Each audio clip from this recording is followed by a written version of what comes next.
Hello दोस्तों, स्वागत है आप सबका आपके अपने YouTube चैनल जॉर्डन्स एकेडमी पर। और मैं हूं आप सबका अपना जॉर्डन सर, और एक बार फिर से लेकर हाजिर हूं अपनी सुपर 25 सीरीज का एक और वीडियो लेकर। और जैसा कि आप जानते हैं कि 26 लेक्चर पूरे हो चुके हैं और आज मैं आपके सामने लेकर आया हूं लेक्चर नंबर 27। जैसा कि आपको मालूम है कि हम लोग अपनी सुपर 25 सीरीज में टॉप के 25 क्वेश्चन लेते हैं और उन्हें सॉल्व करते हैं। लेकिन आज ये लेक्चर हमने थोड़ा सा इंटरेस्टिंग इसलिए बनाया है क्योंकि आपके सामने जो इस बोर्ड पर लिखा हुआ है वो 25 क्वेश्चंस नहीं बल्कि 25 आंसर्स हैं, और हमें इन आंसर्स के क्वेश्चन ढूंढने हैं जिससे हम लोग इन्हें सॉल्व कर सकें। ठीक है दोस्तों, तो उम्मीद है कि आपको ये वीडियो अच्छा लगेगा, और अगर अच्छा लगता है, हमारे वीडियोस पसंद आते हैं तो आप हमारे चैनल को प्लीज सब्सक्राइब कर दीजिए, और वीडियोस अच्छे लगते हैं तो इन्हें लाइक भी कर कीजिए। चलिए दोस्तों, बिना देर करे वीडियो को स्टार्ट करते हैं।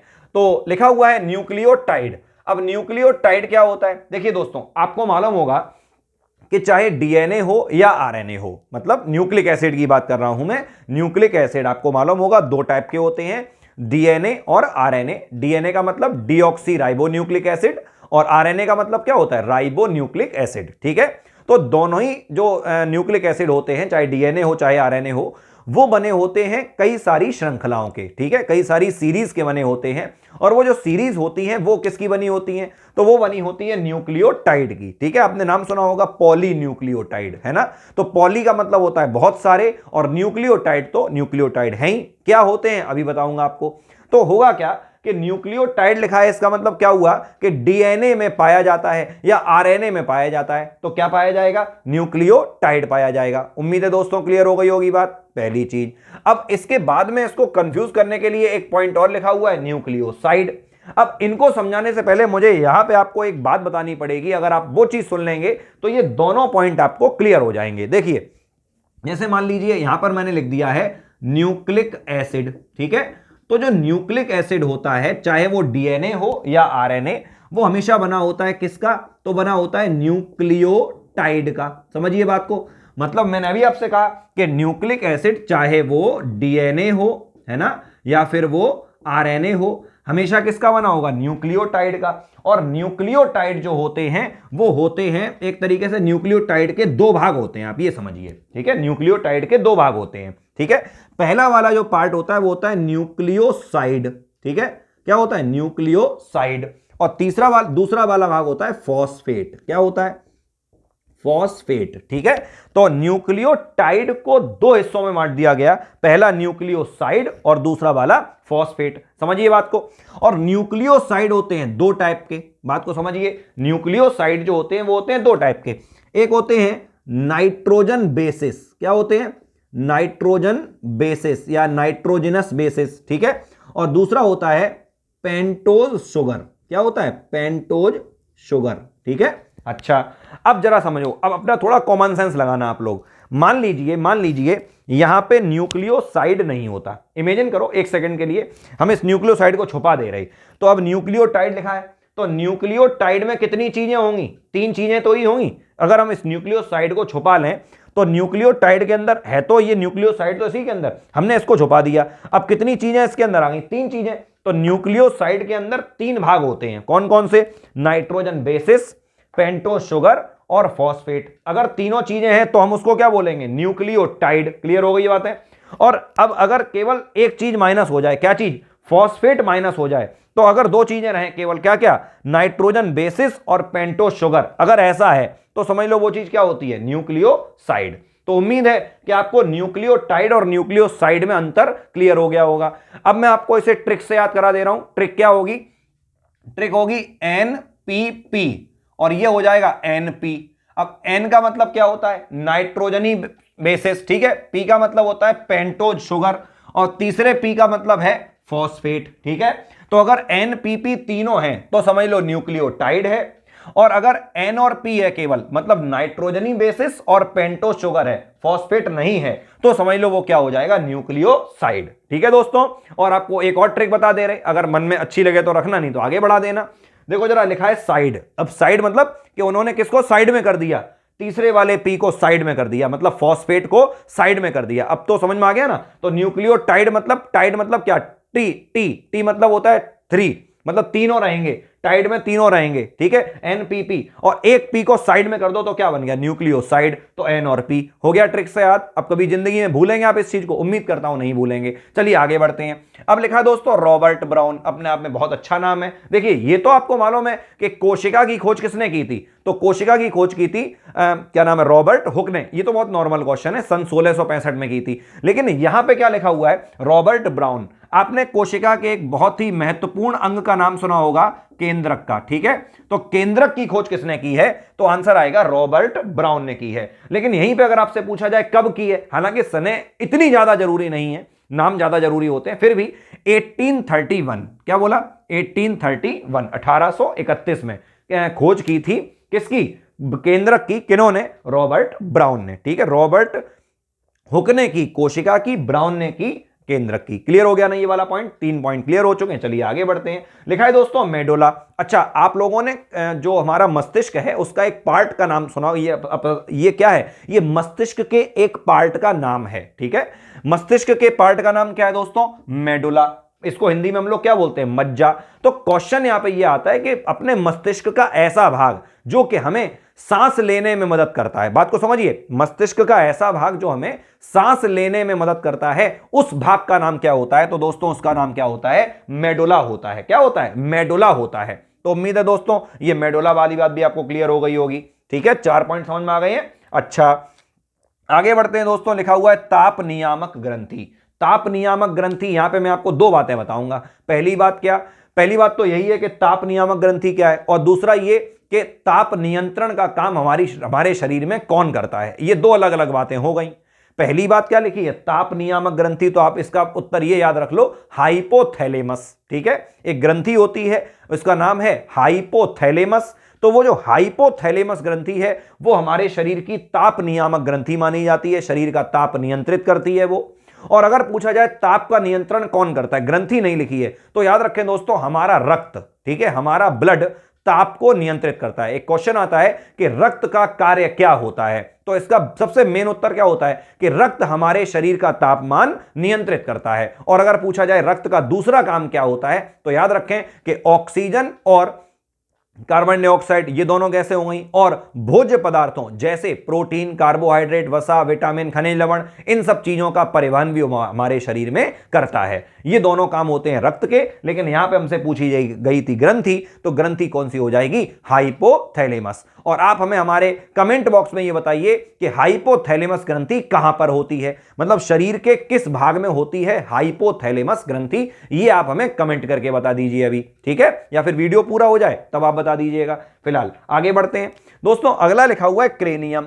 अब क्रेनियम का क्या मतलब है, देखिए क्रेनियम का संबंध कहीं ना कहीं मस्तिष्क से है। कैसे है, तो जो हमारा मस्तिष्क होता है, जैसे मान लीजिए हमारा मस्तिष्क है, इसके अंदर है, अभी तो आपको खोल के नहीं दिखा सकते क्योंकि अगर खोल के दिखाएंगे तो हो सकता है कि वीडियो ना बन पाए आज के आगे की, ठीक है, कोई बात नहीं। तो होता यह है कि जो क्रेनियम, मतलब ये जो जिसके अंदर मस्तिष्क बंद है, ये जो पूरी हड्डी जो होगी जिसके अंदर मस्तिष्क बंद होता है, उस पूरी हड्डी क्या मतलब उस पूरी संरचना को जिसके अंदर मस्तिष्क सुरक्षित है, उसको क्या बोलते हैं, क्रेनियम बोलते हैं, याद रखना। अच्छा एक क्वेश्चन दोस्तों मैंने कहीं देखा था, वो आपको बताना चाहेंगे कि मस्तिष्क हमारे पूरे शरीर के भार का कितना प्रतिशत होता है। जरा सोचिए, मस्तिष्क का भार क्या है, 1440 ग्राम लगभग, ये तो आपको मालूम ही है। जैसे यकृत का भार क्या होता है, 1.5 किलोग्राम, 1.5 केजी। इसी तरीके से क्वेश्चन आता है, अच्छा एक क्वेश्चन और ये भी आता है कि मानव शरीर में रक्त भार का कितना % होता है। मैंने आपको पढ़ाया रक्त वाले में, मतलब रक्त जितना पूरी बॉडी में है वो पूरे बॉडी के भार का कितना % है, तो मैंने आपको पढ़ाया होगा 7 to 8% ब्लड होता है भार का।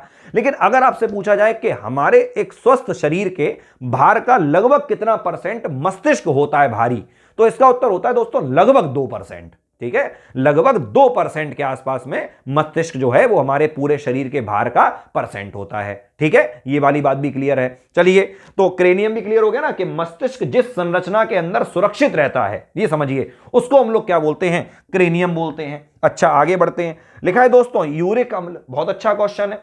क्वेश्चन बनता है कि यूरिक अम्ल, देखिए आपको ये समझा दें, यूरिक अम्ल का जो संबंध है वो उत्सर्जन से है। उत्सर्जन मतलब कि शरीर से वेस्ट मैटर को निकाल देना। तो याद रखना, कीट, जो कीड़े मकोड़े होते हैं, ठीक है, जो कीट पतंगे होते हैं, जो आर्थ्रोपोडा संघ के मोस्टली जीव होते हैं, उन सब का उत्सर्जी जो क्या नाम है पदार्थ होता है, जो वो उत्सर्जन के रूप में शरीर से बाहर निकाल देते हैं, वेस्ट मैटर निकाल देते हैं, वो किस रूप में होता है? तो वो होता है दोस्तों यूरिक अम्ल के रूप में। तो क्वेश्चन ऐसे आता है कि कीटों का या कीड़ों का उत्सर्जी पदार्थ है, तो उत्तर क्या हो जाएगा दोस्तों? यूरिक अम्ल है। ये वाली बात समझ में आ गई? चलो आगे बढ़ रहे। अच्छा, इसी से रिलेटेड एक क्वेश्चन और मैंने ले लिया यहां पे, यूरेमिया। क्या ले लिया दोस्तों? यूरेमिया। अब यूरेमिया ये दोस्तों एक तरीके की बीमारी मान सकते हो आप इसको, ये एक तरीके का विकार है, एक बीमारी है, एक डिसीज है। और कैसी बीमारी है? देखिए, आप सबको मालूम होगा कि जो किडनी होती है, जो वृक्क होता है, वो हमारे शरीर में रक्त को छानने का काम करता है, ठीक है, और रक्त को छानेगा, फिर मूत्र भी बनाएगा, और मूत्र के अंदर यूरिया भी मौजूद होता है, हाँ या ना? मूत्र में यूरिया मौजूद होता है। अब एक बात मैं आपको बताना चाहूंगा कि अगर हमारी किडनी खराब होने लगी है, ठीक है, जो किडनी है उसमें डिसऑर्डर हो गया है, किडनी खराब हो गई है, तो उस वजह से यूरिया की मात्रा बढ़ने लगती है शरीर में, ठीक है। किडनी के खराब होने से, जो KFT होता है, किडनी फंक्शन टेस्ट होता है वैसे तो उसके किडनी के खराब होने से हमारे बॉडी में यूरिया की मात्रा बढ़ने लगती है, और जब यूरिया की मात्रा बढ़ने लगती है तो इस बीमारी को हम लोग क्या बोलते हैं? यूरेमिया बोलते हैं। ये बात दोस्तों आप लोग याद जरूर रखना, ठीक है। चलो आगे बढ़ते हैं। एक प्रोसेस लिखी दोस्तों, एमनियोसेंटोसिस। क्या लिखा है? एमनियोसेंटोसिस। देखिए, वैसे तो मेरा मन नहीं था मैं इस क्वेश्चन को इस पूरी वीडियो में इंक्लूड करूं, क्योंकि ये क्वेश्चन कहीं ना कहीं हमारे कानून को चुनौती देता है, लेकिन फिर भी नॉलेज ऊपर है कानून से, क्योंकि कानून हम लोग सीखेंगे तभी जब नॉलेज होगी। तो मैं आपको नॉलेज भी दूंगा और कानून भी बताऊंगा, दोनों चीजें सुनिए। कैसे? एमनियोसेंटोसिस का मतलब यह हुआ कि एक ऐसी प्रक्रिया जिसमें हम भ्रूण के लिंग का पता लगा लेते हैं। बात समझिए, जब हम भ्रूण के लिंग का पता लगाते हैं कि भ्रूण मेल है या फीमेल है, तो इस प्रोसेस को क्या कहते हैं हम लोग? इसको कहते हैं एमनियोसेंटोसिस। लेकिन क्या ये काम सही है? नहीं है दोस्तों। ये एक तरीके से कानूनन अपराध है कि जब तक बच्चे का जन्म नहीं हो जाता है तब तक आप उसके लिंग का पता नहीं लगा सकते हैं। दोस्तों याद रखें, ये बहुत बड़ा कानूनन अपराध है, और मैं तो कहता हूं कि कानूनन अपराध से भी ज्यादा ये अपराध ये है कि भगवान की नजरों में आप गलत साबित होंगे। मतलब ये कि मैं क्लियर कट बात करना पसंद करता हूं कि अगर फीमेल होती है तो उसको मार देते हैं। कुछ हरामजादे टाइप के जो लोग हैं इस दुनिया में, ठीक है, वो क्या करते हैं कि कन्या भ्रूण हत्या कर देते हैं, ठीक है। ऐसा नहीं करना चाहिए। सिर्फ इसी वजह से हमारी भारत सरकार ने कानून बनाया है कि आप लोग जन्म से पहले जो मतलब लिंग परीक्षण नहीं करा सकते हैं, तो ये काम गलत है। लेकिन अब आप कहेंगे सर फिर आपने इस पॉइंट को लिया क्यों आखिर? तो याद रखना कि कभी कभी होता क्या है कि बच्चों के अंदर गर्भ में ही कुछ विकार उत्पन्न हो जाते हैं। मतलब गर्भावस्था में जब बच्चे पेट के अंदर मां के गर्भ में होते हैं तो उनके अंदर कुछ मतलब उनकी लिंग से रिलेटेड प्रॉब्लम्स आने लगती हैं, बच्चों में ही जो विकार उत्पन्न हो जाते हैं। उस समय पर एक प्रोसेस को अपनाया जाता है, विकार उत्पन्न होने पर डॉक्टर की सलाह से, समझिए बात को, डॉक्टर की सलाह से इसको एक टेस्ट कराया जाता है, उसको क्या बोलते हैं? एमनियोसेंटोसिस बोलते हैं। एमनियोन से पता लगा लेते हैं कि जो भ्रूण है वो उसका लिंग क्या है, ठीक है। चलिए, भ्रूण के लिंग का परीक्षण है कहने का मतलब। आगे बढ़ते दोस्तों, लिखा है वर्णांधता और हीमोफीलिया। अब एक क्वेश्चन यहां पे आता है कि लिंग सहलग्न लक्षण, इसके लिए जो एक एप्रोप्रिएट वर्ड है, इसका जो क्वेश्चन अगर मैं बनाना चाहूं वर्णांधता और हीमोफीलिया का, तो इसका एप्रोप्रिएट वर्ड होगा लिंग सहलग्न लक्षण। लिंग सहलग्न का मतलब क्या हुआ? लिंग मतलब होता है नर और मादा, सहलग्न मतलब होते हैं साथ साथ लगे हुए लक्षण, मतलब ऐसे लक्षण जो एक पीढ़ी से दूसरी पीढ़ी में जा सकते हैं, उन लक्षणों को हम लोग क्या कहते हैं? लिंग सहलग्न लक्षण। और लिंग का मतलब है या तो नर के संग जाएंगे या मादा के संग जाएंगे। और दोस्तों यहां पे क्या लिखा है? वर्णांधता और हीमोफीलिया। इसमें मैं आपको बताना चाहूंगा ये दोनों ही बीमारियां मोस्टली केसेस में नर को होती हैं। पहली बात सुनिए, ये दोनों बीमारियां ज्यादातर केसेस में नर को होती हैं, लेकिन इन्हें ले जाने का काम कौन करती है? हमेशा मादा करती है। मतलब एक पीढ़ी से दूसरी पीढ़ी में ले जाने का काम कौन करती है? मादा। इसीलिए इन दोनों रोगों की वाहक हमेशा कौन होती है? मादा होती है। पहली बात क्लियर हो गई, ठीक है। लेकिन ये बीमारी ज्यादातर किन में देखी जाती है? मोस्टली जो वर्णांधता है वो पुरुष में बहुत ज्यादा देखी जाती है, ठीक है दोस्तों। तो उम्मीद है कि ये वाली बात भी क्लियर हो गई। और आपको बताना चाहेंगे कि लिंग सहलग्न लक्षणों की बात है तो यहां पे क्या होगा? दो तरीके के लक्षण होते हैं। एक होते हैं एक्स सहलग्न, मतलब जिनके जीन्स केवल एक्स गुणसूत्रों में होंगे उन्हें क्या बोलते हैं? एक्स सहलग्न। एक होते हैं दोस्तों वाई सहलग्न, मतलब जिनके जीन्स किस पे होंगे? वाई पे मौजूद होंगे। और एक और होते हैं जिसको हम लोग बोलते हैं एक्स वाई सहलग्न। हालांकि इतना डीप नहीं जाना, फिर भी तुम्हारी नॉलेज के लिए तो मैं बता दे रहे हैं कि ये दोनों ही बीमारियां एक्स संलग्न हैं। कैसी हैं? एक्स संलग्न, जो एक्स गुणसूत्रों के ऊपर जिसके जीन्स पाए जाते हैं। फिलहाल उम्मीद है क्लियर हो गई ये वाली बात। आगे बढ़ते दोस्तों, लिखा हुआ है बारपिंड। बहुत अच्छा क्वेश्चन है अपने आप में। बारपिंड क्या होता है? मैं ज्यादा डीप नहीं जाऊंगा, ना ज्यादा टाइम खराब करवाऊंगा। आप सबको मालूम होगा कि अगर कोई मेल है तो मेल के पास में क्या होता है? एक्स वाई, और अगर कोई फीमेल है तो उसके पास में क्या होता है? X x. ठीक है, तो मेल को तो छोड़ दो, ठीक है, जो फीमेल होती है उसमें तो 2x है ना बेटा, 2x है। ठीक, तो 2x में से एक x तो सक्रिय रहता है, काम करता है, एक्टिव होता है, लेकिन दूसरा वाला x इनएक्टिव होता है, काम नहीं करता है। यह बात आप लोग याद रखें। जो 2x मादा के पास होते हैं उसमें से एक ही सक्रिय होता है, दूसरा वाला निष्क्रिय होता है। तो जो x निष्क्रिय होता है मतलब काम नहीं कर रहा है, ध्यान सुनिए, जो x निष्क्रिय है, काम नहीं कर रहा है, उसी x को हम लोग क्या बोलते हैं? बारपिंड बोलते हैं। क्या बोलते हैं? बारपिंड। क्यों? क्योंकि इसकी खोज बार नाम के एक साइंटिस्ट ने की थी। ये जो बार लिखा ना, ये एक साइंटिस्ट का नाम है। तो बार नाम के साइंटिस्ट ने इस पिंड के बारे में बताया था, इसलिए इसको हम लोग क्या बोलते हैं? बारपिंड बोलते हैं। तो 100 बातों की एक बात ये कि फीमेल के पास में 2x गुणसूत्र तो हैं, लैंगिक गुणसूत्र, लेकिन उनमें से एक सक्रिय है और दूसरा निष्क्रिय है, और जो निष्क्रिय है वो क्या कहलाता है? वो कहलाता है बारपिंड। उम्मीद है ये वाली बात भी समझ में आ गई। चलिए आगे बढ़ते हैं। लिखा है दोस्तों अग्नाशय। बहुत अच्छा क्वेश्चन, सीधा सीधा क्वेश्चन पूछा जाता है कि मानव शरीर की एक ऐसी ग्रंथि जो मिश्रित होती है। अब क्वेश्चन क्या बना? मिश्रित होती है। अब मिश्रित का क्या मतलब है? मिश्रित का मतलब यह है कि ऐसी ग्रंथि जो हार्मोन्स भी निकाले और एंजाइम्स भी निकाले, क्योंकि आप जानते हैं कि ग्रंथियां 3 टाइप की होती है। सुन लीजिए सभी लोग, भाई ग्रंथियां कितने टाइप की होती हैं? 3 टाइप की। एक होती है अंतःस्रावी, एक होती है बहिस्रावी, एक होती है मिक्स्ड मतलब मिश्रित ग्रंथि। अंतःस्रावी मतलब एंडोक्राइन ग्लैंड्स, बहिस्रावी मतलब एक्सोक्राइन ग्लैंड्स, और मिश्रित मतलब मिक्स्ड ग्लैंड्स। ठीक, जो एंडोक्राइन होंगी, अंतःस्रावी होंगी, उनका श्रावण मतलब उनसे जो चीज निकलेगी वो शरीर के अंदर निकलेगी, जैसे हार्मोन्स। पहली बात क्लियर हो गई। ठीक, नंबर 2 पे आ जाओ, बहिस्रावी। बहिस्रावी का मतलब क्या होता है? एक्सोक्राइन, मतलब किसी से कोई चीज बाहर की तरफ निकले, शरीर से बाहर, तो इसमें कौन से आ जाएंगे? एंजाइम।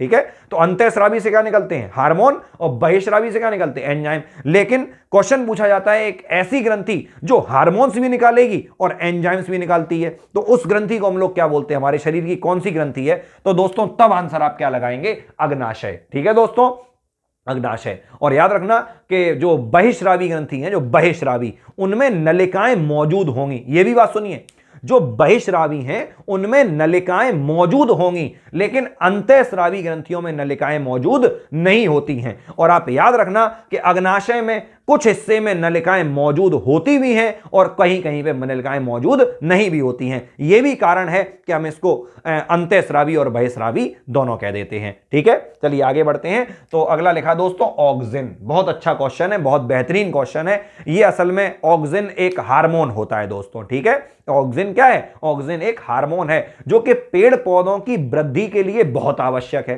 भाई क्वेश्चन पूछा जाएगा कि पेड़ पौधों की वृद्धि के लिए आवश्यक हार्मोन कौन सा है, तो आंसर क्या हो जाएगा? ऑक्सिन। पहली बात क्लियर हो गई दोस्तों। अच्छा, एक बात और बताएं ऑक्सिन के बारे में। जो पेड़ पौधों में फल और फूल होते हैं, ठीक है, जो फल और फूल होते हैं उनको झड़ने से भी बचाता है।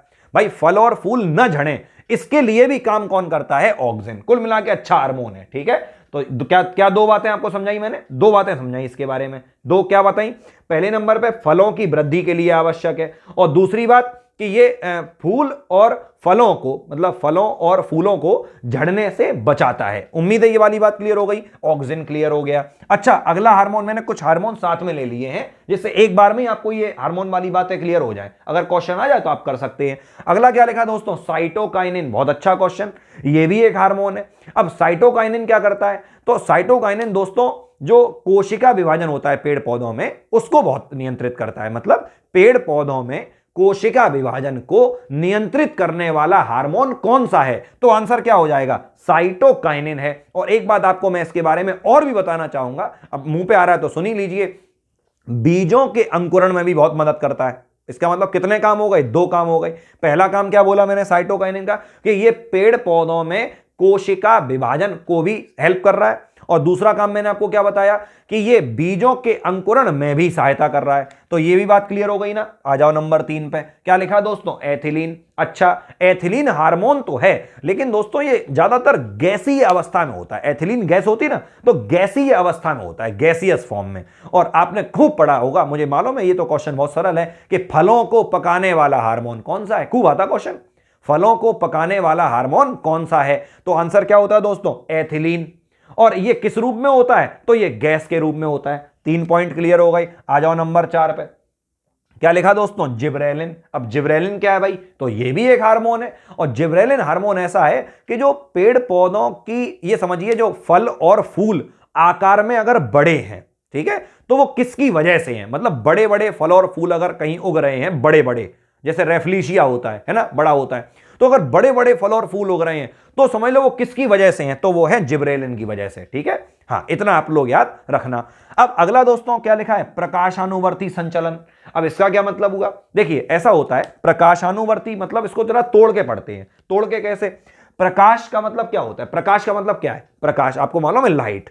अनुवर्ती, इसको तोड़ दो, प्रकाश अनुवर्ती, प्रकाश का अनुवर्तन। अनुवर्तन मतलब उसकी तरफ चलना। तो जो पेड़ पौधे होते हैं उनके अंदर एक गुण मौजूद होता है। क्या गुण होता है? कि वो जो अपनी वृद्धि करेंगे, अपनी शारीरिक ग्रोथ करते हैं, वो प्रकाश की तरफ करते हैं। मान लीजिए कहीं सूरज उग रहा तो प्रकाश की तरफ उनकी गति होती। एक ऐसा प्रयोग किया गया था, आपको थोड़ी सी बात बताऊंगा, ठीक है। एक प्रयोग किया गया था।